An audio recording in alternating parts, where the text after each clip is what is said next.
Halo teman-teman, kembali dengan channel ini yaitu channel saya Daniela, dan pada video kali ini kita akan bahas salah satu contoh soal kimia dari teman kita mengenai struktur dan bentuk molekul. Kita langsung lihat saja untuk dua soal berikut ini ya. Yang ditanya pertama untuk yang nomor 1 adalah gambarkan struktur Lewis dan geometrinya menurut VSEPR untuk ion amonium. Yang ditanya untuk yang pertama adalah struktur untuk ion amonium. Lalu yang kedua, gambarkan kemungkinan struktur elektron dot untuk ion tiocyanat dan ion nitrit. Lalu tentukan struktur mana yang kemungkinan memiliki formula paling stabil. Jadi dalam soal kali ini kita akan bahas langsung ketiga ion ini, yaitu ion amonium, ion tiocyanat, dan ion nitrit sesuai dengan permintaan dari teman kita. Dan kita akan tuliskan struktur Lewisnya masing-masing beserta geometrinya untuk ion amonium. Kita langsung cek yang untuk nomor 1 ya. Pertama saya akan jelaskan dulu sedikit mengenai apa ini singkatan ini. Ini saya sudah lingkarin VSEPR ya. Biasanya kalau kita paling gampang sih nyebutnya Vesper aja biar lebih cepat nulisnya. Vesper ini sebenarnya singkatan, jadi tulisannya saya akan tulis saja langsung ya. Ini merupakan singkatan dalam bahasa Inggris.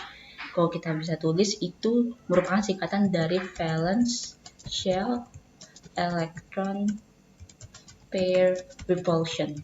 Jadi ini merupakan suatu teori yang dapat menjelaskan tentang bentuk-bentuk suatu molekul kimia ya.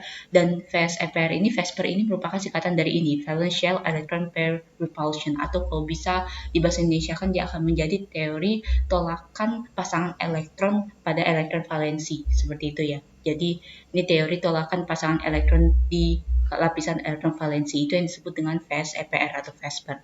Nah, jadi secara umum teori ini merupakan salah satu teori yang bisa menjelaskan tentang struktur atau bentuk molekul dari suatu molekul ya.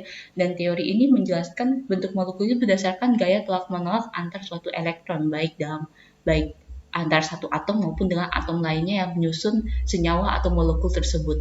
Jadi dia kan seperti yang kalian sudah ketahui bahwa elektron itu yang bergerak bebas. Proton kan diam di dalam inti, elektron itu dia bermuatan negatif, dan kalau misalkan elektron bertemu dengan elektron lain, dia akan sama-sama bermuatan negatif dan itu akan menimbulkan terjadinya gaya tolak-menolak, dan itu yang dijelaskan oleh teori Vesper ini.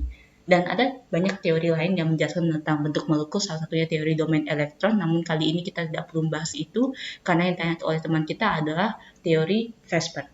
Kita langsung lihat saja bagaimana penerapan teori Vesper dalam menjelaskan struktur ion amonium ini untuk yang pertama ya.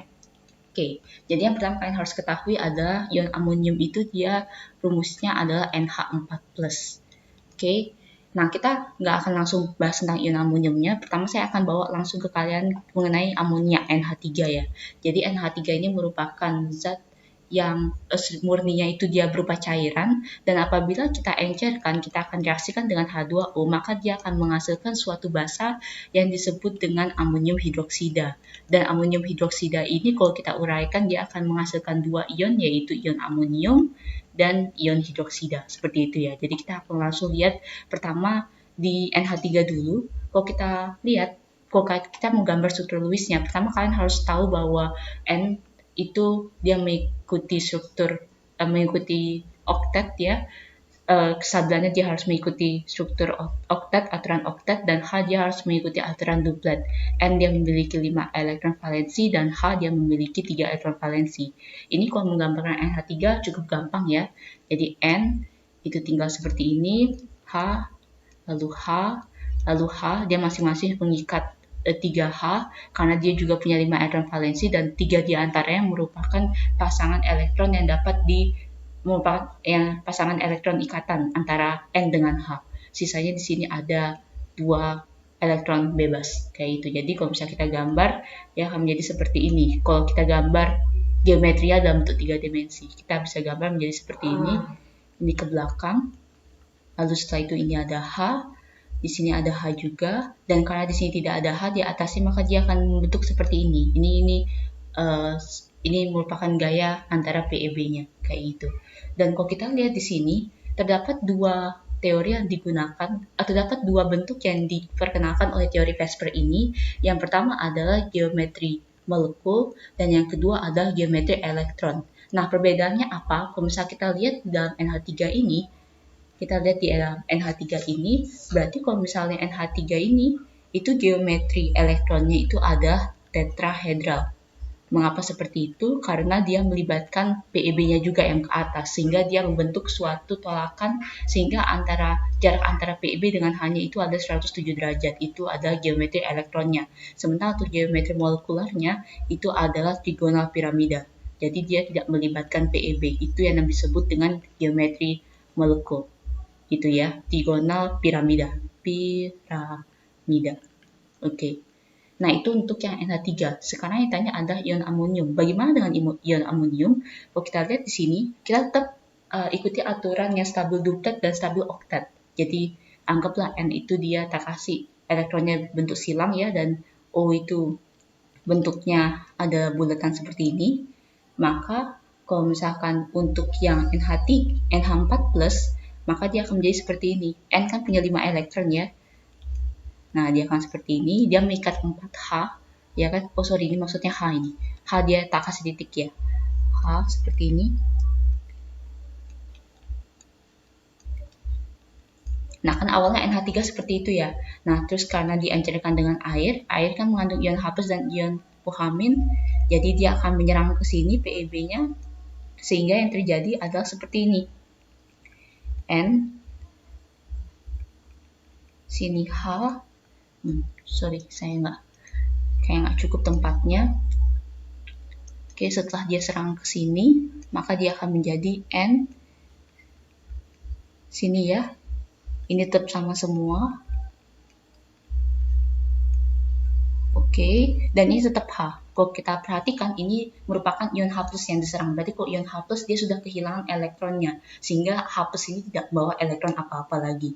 Nah, seperti itulah. Sehingga yang terjadi, itu ada seperti ini dia. Ini merupakan struktur dotnya ya.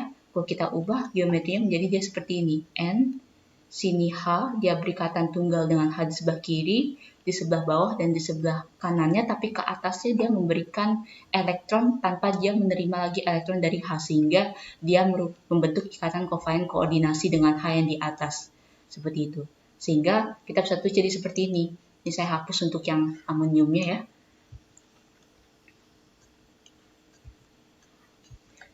Dia akan menjadi seperti ini. Karena dia menyerang H+, berarti otomatis seluruh dari struktur ini juga bermuatan positif. Di sini juga dia bermuatan positif. Biasanya ikatan kovalen koordinasi tidak ditulis tanda panahnya, sehingga kita bisa tulis jadi seperti ini saja. N, H, H, H juga. Di sini juga H, dia mengikat 4H ya. Dan ini adalah nilai positif. Gitu. Kalau kita gambar geometrinya secara 3 dimensi, maka dia akan menjadi seperti ini. N, sini ke sini H, yang ke depan itu lebih tebal H, yang ke belakang juga lebih tebal H, dan dia juga ke atasnya H. Seperti itu. Dan ini dia semua positif ya. Sorry. Tidak ada tempat lagi, saya akan hapus saja dulu. Oke, kalau misalnya kita gambar secara 3 dimensi, dia akan menjadi seperti ini. N, sini H, yang ke depan juga H, ini tetap ikatan tunggal ya, yang ke belakang juga H, yang ke atas juga H. Seperti itu. Ini dia semua muatannya positif 1. Kayak itu. Ini bentuknya kalau untuk geometri elektron itu dia tetrahedral. Demikian juga untuk geometri molekulnya juga dia tetrahedral. Jadi antara geometri elektron dan geometri molekulnya itu semua tetrahedral. Seperti itu ya. Nah, kalau misalkan kalian ingin lihat struktur yang paling rapinya, kalian bisa lihat di layar kalian sekarang. Nah, itu dia strukturnya secara 3 dimensi untuk ion amonium. Seperti itu. Nah, selanjutnya untuk yang kedua, yaitu kita disuruh menggambarkan struktur elektron dot untuk ion tiocyanat dan ion nitrit. Lalu disuruh menentukan di mana struktur di antara kedua ion tersebut yang memiliki formula paling stabil. Kita akan langsung lihat pertama untuk ion tiocyanat. Pertama kan harus tahu struktur rumus molekulnya apa untuk ion tiocyanat. Ion tiocyanat itu SCN- ya, SCN-. Mungkin ini bagi kalian yang masih SMA juga agak tidak lazim menggunakannya. Ion tiocyanat ini biasanya digunakan KSCN, yaitu kalium tiocyanat. Jadi dia mengandung ion K+ dan ion SCN-. Itu yang disebut dengan ion tiocyanat.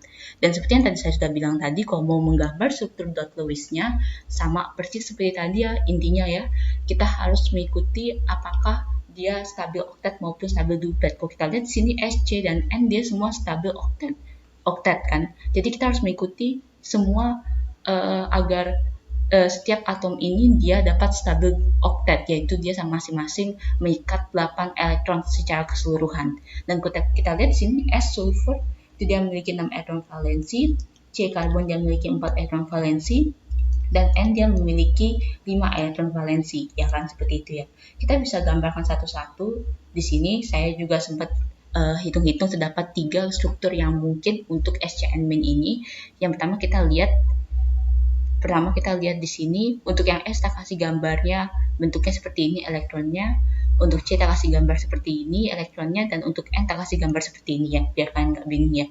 S-nya pertama kayak gini. Ini untuk yang pertama ya. Ini untuk yang pertama, dia berikatan rangkap 2 dengan C, seperti itu. Oke, lalu C ini dia berikatan rangkap 2 lagi dengan N. Hanya saja, supaya dia bisa stabil oktet, maka dia harus melebihkan elektronnya 1, sehingga otomatis N ini dia bermuatan negatif. Dia melebihkan elektronnya 1, itu. Sehingga kalau kita lihat di sini, kita akan ubah menjadi seperti ini bentuknya.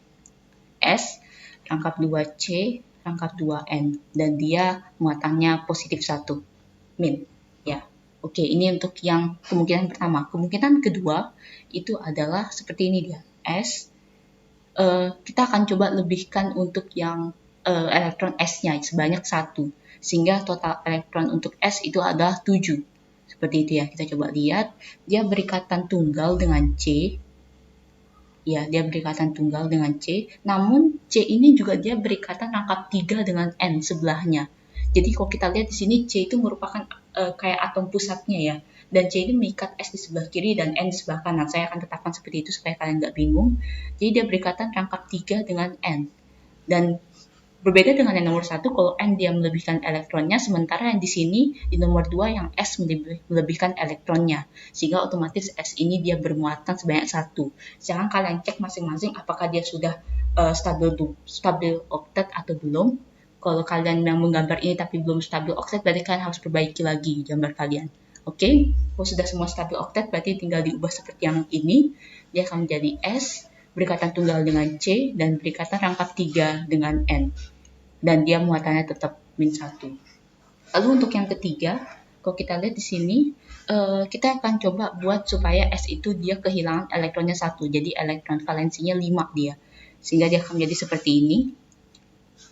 Dia akan berikatan rangkap 3 dengan C ya. Dia akan berikatan rangkap 3 dengan C. Oke. Dan N sendiri itu dia melebihkan elektronnya sebanyak 2 lagi, sehingga elektronnya dia 7. Kayak gitu ya. Salah tempat. Oke. Nah, seperti itu. Jadi totalnya ada 7 di S. S totalnya ada 7 di N. Jadi dia dapat 1 C dari sehingga dapat 8. Dan S juga dia 8. Jadi dia kehilangan elektronnya, jadi dia S-nya positif, dan N juga S-nya dia kelebihan 2 elektron sehingga dia muatannya min 2. Dan kalau misalnya kita gabungkan, maka dia akan menjadi S rangkap 3C, itu berikatan tunggal lagi dengan N, dan tetap muatannya min 1. Plus 1 dikurangi 2, itu adalah min 1. Dan kalau kita lihat di antara semua ini, mana di antara 3 struktur ini yang paling stabil, kita lihat sekarang. Untuk yang N, itu dia yang nomor 1 dia N-nya negatif di sini ya. Lalu setelah untuk yang nomor 2 N-nya negatif di sini, dan yang ketiga sini positif dan sini adalah negatif 2. Kalau kita lihat di antara ini, yang paling tidak stabil itu adalah yang nomor 3. Kenapa? Kalau kita lihat di sini yang tadi saya sudah bilang min 2 dan plus 1 itu merupakan suatu muatan formal, dan kalau bisa struktur yang paling stabil itu adalah struktur yang memiliki total muatan formal paling rendah di antara yang lain. Jadi kalau kita lihat di sini yang N dia memiliki min 2 dan S plus 1 itu sudah otomatis paling tidak stabil, dan di antara 1 dan 2 ini semuanya stabil. Jadi bisa strukturnya yang untuk SCN ini yang nomor 1 atau bisa strukturnya yang nomor 2. Dua-duanya stabil. Ini untuk yang struktur ion thiocyanat seperti itu. Nah, sekarang untuk yang ion nitrit ini berbeda dengan ion thiocyanat ya, karena kalau saya waktu coba-coba cari, ion nitrit ini hanya memiliki satu struktur yang paling stabil. Ya, jadi berbeda dengan ion nitrat. Kalau ion nitrat itu nanti akan jauh lebih banyak variasinya. Sementara kalau ion nitrit, karena dia NO2 min, itu tidak banyak strukturnya. Bahkan kalau saya cek itu cuma satu struktur yang memenuhi semua kaidah oktet dan memiliki muatan formal yang paling rendah. Kalau kita cek sekarang, N itu tak kasih N itu 5 elektron valensi ya, dan O ada 6 elektron valensi. Biasa saya kasih simbolnya elektron yang N yang ini dan O yang ini. Oke. Dan kalau kita lihat sekarang, untuk struktur Lewisnya kita bisa tulis seperti ini. N kita taruh di tengah-tengah ya. Dan kita bisa tulis jadi seperti ini dia. 1, 2, 3, 4, 5. Lalu O-nya di sebelah kanan. 1, 2, 3, 4, 5. Oke. Dan kita ingin coba melebihkan 1 elektron O sebanyak 1. Sehingga dia total elektronnya sebanyak 7. Dan di sini O-nya yang di sebelah kanan seperti biasa saja. Oke, jadi di sini negatif ya, karena dia sudah kelebihan elektronnya sebanyak 1. Oke, sehingga yang terjadi itu kalau kita gambarkan dia akan menjadi seperti ini. O berdekatan tunggal dengan N, lalu berdekatan rangkap 2 dengan O, dan dia muatannya negatif, seperti itu. Dan kalau misalkan kalian coba main-main lagi dengan yang lain, misalkan kalian anggap N-nya di rangkap 3 di sini, di sebelah kiri O, atau dia berdekatan tunggal dengan O yang di sebelah sini, maka kalian cek bahwa setiap variasi ini tidak memenuhi stabil oktet, sehingga otomatis itu bukan struktur elektron yang benar untuk ion nitrit, kayak gitu. Jadi kalau kita cek di sini, struktur untuk elektron ion nitrit itu cuma satu-satunya yang ini saja, dan inilah yang paling stabil. Kalau kita cek muatan formalnya itu cuma min 1 di sebelah sini ya, sisanya 0 dan 0 semua. Jadi itu yang paling stabil di antara semua variasi struktur elektron untuk ion nitrit, seperti itu. Baik, jadi itu saja untuk pembahasan soal mengenai struktur elektron dan teori Vespers pada video kali ini. Jangan lupa untuk like, share, dan subscribe. Dan apabila kalian memiliki pertanyaan ataupun soal yang ingin dibuatkan videonya seperti teman kita, silahkan kalian cek di dalam deskripsi setiap video kami. Di sana ada email dan kalian bisa kirimkan soal kalian ke dalam email tersebut. Terima kasih.